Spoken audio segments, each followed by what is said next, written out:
The Exorcism, ini film yang rilis di tahun 2024, disutradarai oleh Joshua John Miller, bercerita mengenai seorang aktor senior bernama Anthony yang diperanin oleh Russell Crowe. Dia lagi mencoba untuk menata hidupnya lagi setelah banyak hal buruk dari masa lalunya dia.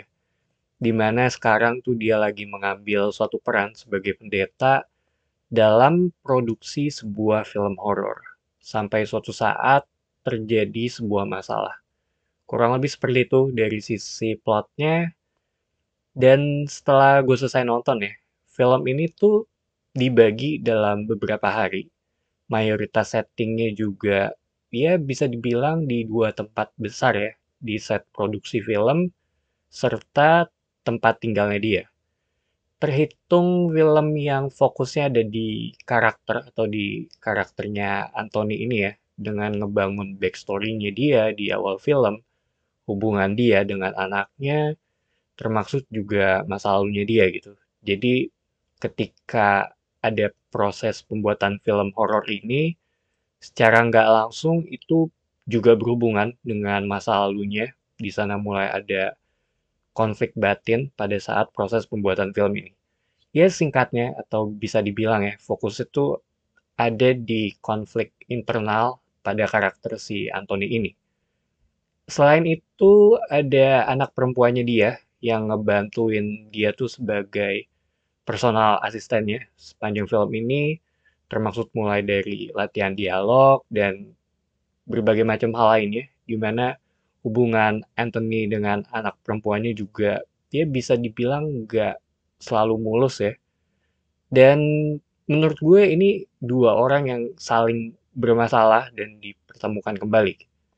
Dari sisi cerita, menurut gue ini ya bisa dibilang ini agak ketebak sih. Dan nggak dalam juga, tapi gue masih bisa ngerti karena emang gue tuh ngerasa film ini tuh fokusnya ada di karakternya ya. Dan gue juga tipikal orang yang lebih memprioritaskan karakter dibandingkan dengan cerita ini.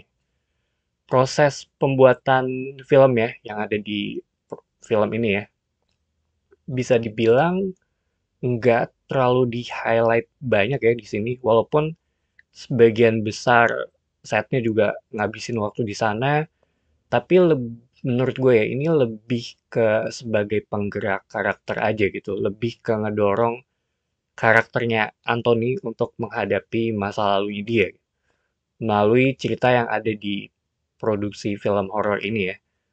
Soalnya sebelum nonton, gue gue mungkin ya bisa dibilang ekspektasi gue adalah lebih banyak hal mistis yang terjadi di sini selama proses pembuatan filmnya, tapi yang gue dapat adalah ya ini lebih mengarah pada perjalanan atau konflik batin yang dialami oleh si Anthony gitu. Yang emang kalau dari apa yang disampaikan di sini ya, itu udah cukup lama gitu dia pegang. Selain itu ada beberapa jump scare, tapi menurut gue ini tipikal jump scare yang ada cuma buat ngagetin doang gitu. Dari hening terus dilanjutin dengan tiba-tiba suara yang keras. Cuma untungnya nggak terlalu banyak di sini. Ada beberapa flash image juga di beberapa bagian. Cuma sisanya gua nggak mau spoiler. Tapi secara estetika, ya menurut gue ini film yang bagus ya. Untuk looks filmnya, entah itu dari warna, gambar, ataupun lighting.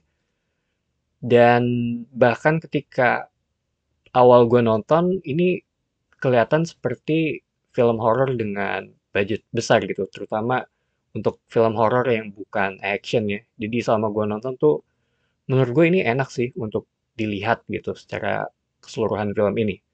Dari sisi pacing, mungkin karena filmnya 1,5 jam, bisa dibilang ini terhitung cepat dan pas juga.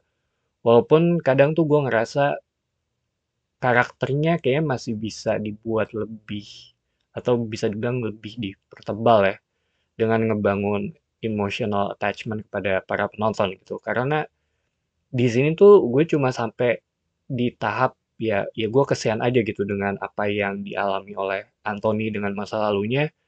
Tapi ya udah sampai ke titik itu aja gitu, nggak sampai ke yang kena banget deh. So, The Exorcism menurut gue ini film yang biasa aja. Dari sisi plot menurut gue ini tipis, fokusnya juga di karakter.